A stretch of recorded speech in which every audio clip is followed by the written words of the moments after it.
অনেক ঝামেলার পরে অবশেষে বাসে উঠলাম।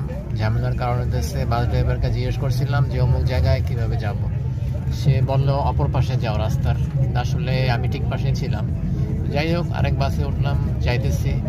আসলে যেসব প্রবলেম হচ্ছে, যেসব দেশের মানে মানুষজন ইংরেজিতে কথা বলতে চায় না, মানে পারে না, ইচ্ছা করে না, এবং না বলতে পারাটারই তারা মাতব্বারি মনে করে, প্রাউড ফিল করে। এইসব দেশের মানুষের সাথে কথা বলাটা, মানে কমিউনিকেট করাটা একটু কঠিন আর কি।